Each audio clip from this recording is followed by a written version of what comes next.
Hi hello ನಮಸ್ಕಾರ. ಎಲ್ಲರೂ ಹೇಗಿದ್ದೀರಾ?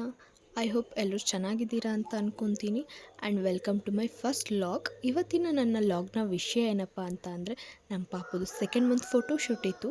ಅದಕ್ಕೆ ಅಂತಲೇ ಒಂದೆರಡು ಪ್ರಾಡಕ್ಟ್ಸ್ಗಳನ್ನ ಕೂಡ ಮೀಶೋಯಿಂದ ತೊಗೊಂಡಿದ್ದೆ. ಅದರ ಅನ್ಬಾಕ್ಸಿಂಗ್ ಕೂಡ ಇಲ್ಲೇ ಮಾಡ್ತಾಯಿದ್ದೀನಿ. ಫಸ್ಟ್ ಪ್ರಾಡಕ್ಟ್ ಬಂದು ವಾಲ್ ಹ್ಯಾಂಗಿಂಗ್ ಶೆಲ್ಫ್.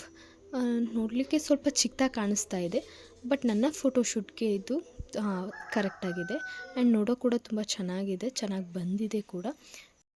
ಈ ಪ್ರಾಡಕ್ಟ್ನ ಪ್ರೈಸ್ ಬಂದು 130 ರುಪೀಸ್. ಆ್ಯಂಡ್ ಈ 130 ರುಪೀಸ್ಗೆ ಇದು ವರ್ತ್ ಅಂತ ಅನ್ನಿಸ್ತು. ಆ್ಯಂಡ್ ಇದ್ರ ಲಿಂಕ್ ಏನಾದರೂ ಬೇಕಿದ್ದರೆ ನನಗೆ ಕಾಮೆಂಟ್ ಮಾಡಿ, ನಾನು ಶೇರ್ ಮಾಡ್ತೀನಿ. ಆ್ಯಂಡ್ ಸೆಕೆಂಡ್ ಪ್ರಾಡಕ್ಟ್ ಬಂದು ಡೆಕೋರೇಟಿವ್ ಲೀವ್ಸ್. ಇದು ಕೂಡ ಫೋಟೋಶೂಟ್ಗೆ ಅಂತಲೇ ಹೇಳಿ ಮಾಡ್ಕೊಂಡಿದ್ದು. ಚೆನ್ನಾಗಿ ಬಂದಿದೆ ಲೀವ್ಸ್ ಎಲ್ಲ, ನನಗೆ ಇಷ್ಟ ಆಯಿತು. ಆ್ಯಂಡ್ ಇದರಲ್ಲಿ 4 ಲೀವ್ಸ್ಗಳಿದೆ. ತುಂಬ ಏನು ಶಾರ್ಟ್ ಇಲ್ಲ, ಲೆಂತಿಯ ಕೂಡ ಇದೆ. ಇದ್ರ ಪ್ರೈಸ್ ಬಂದು ನನಗೆ 125 ರುಪೀಸ್ ಬೀಳ್ತು. ತಗೊಂಡಿರೋ 2 ಪ್ರಾಡಕ್ಟ್ಸು ಚೆನ್ನಾಗಿ ಬಂದಿದೆ, ಏನೂ ಪ್ರಾಬ್ಲಮ್ ಇಲ್ಲ. ಇವತ್ತು ಪಾಪುಗೆ ನಾನು ಫೋಟೋಶೂಟ್ಗೆ ಯೂಸ್ ಮಾಡ್ತಾಯಿರೋ ಬಟ್ಟೆ ಇದೇನೆ. ಇದು ಬಂದು ಟೆಕ್ಸಸಲ್ಲಿ ಆಫರ್ ಇತ್ತು ಅಂತ ಹೋದಾಗ ತೊಗೊಂಡು ಬಂದಿದ್ದು. ತುಂಬಾ ಚೆನ್ನಾಗಿದೆ. ಇದ್ರ ಪ್ರೈಸ್ ಬಂದು 49 ರುಪೀಸ್. ಬಟ್ ಬಟ್ಟೆ ತುಂಬ ತಿಕ್ಕಾಗಿದೆ, ಸಾಫ್ಟಾಗಿದೆ.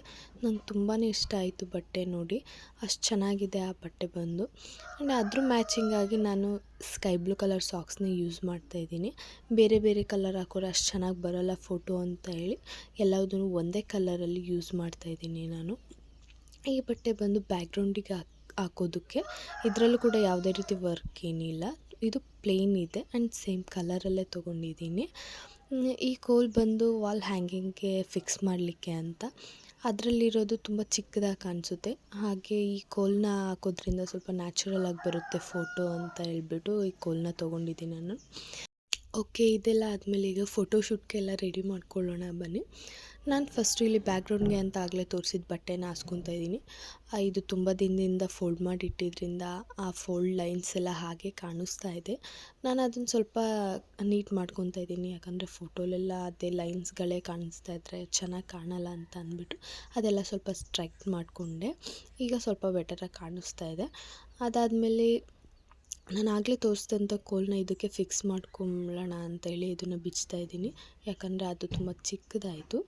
ಅದಾದಮೇಲೆ ಈ ರೀತಿ ನ್ಯಾಚುರಲ್ ಲುಕ್ ಬರಲಿ ಅಂತೇಳಿ ಈ ಹೋಮ್ನ ಯೂಸ್ ಮಾಡಿದ್ದೀನಿ.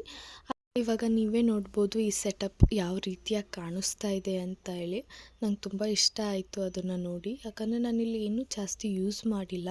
ಅದು ತುಂಬ ಯೂಸ್ ಮಾಡಿದಷ್ಟು ಜಾತ್ರೆ ಆಗಿಬಿಡುತ್ತೆ ಅಂಥೇಳಿ ಸಿಂಪಲ್ಲಾಗಿದ್ದಷ್ಟು ಫೋಟೋ ಕೂಡ ತುಂಬಾ ಚೆನ್ನಾಗಿ ಬರುತ್ತೆ. ಅದಕ್ಕೋಸ್ಕರ ನಾನು ಎಕ್ಸ್ಟ್ರಾ ಏನೂ ಯೂಸ್ ಮಾಡಿಲ್ಲ ಜಾಸ್ತಿ. ಈಗ ಪಾಪುನ ಕೂಡ ರೆಡಿ ಮಾಡಿದ್ವಿ. ರೆಡಿ ಮಾಡಿ ಅವನಿಗೆ ಫೋಟೋ ಎಲ್ಲ ತೆಗೆದ್ವಿ. ಫೋಟೋ ತೆಗೆದು ಫೈನಲಾಗಿ ಫೋಟೋ ಹೇಗೆ ಬಂತು ಅಂತ ಈಗ ನೀವೇ ನೋಡ್ಬೋದು. ಫೋಟೋ ಅಂತೂ ತುಂಬ ಸಿಂಪಲ್ಲಾಗಿ ಕ್ಯೂಟಾಗಿ ಬಂದಿದೆ. ಹಾಗೆ ನಿಮಗೂ ಈ ವಿಡಿಯೋ ಇಷ್ಟ ಆಗಿದ್ದರೆ ಪ್ಲೀಸ್ ಲೈಕ್ ಮಾಡಿ, ಶೇರ್ ಮಾಡಿ, ಹಾಗೆ ಸಬ್ಸ್ಕ್ರೈಬ್ ಮಾಡೋದನ್ನು ಮರಿಬೇಡಿ. ಪ್ಲೀಸ್ ಸಪೋರ್ಟ್ ಮಾಡಿ.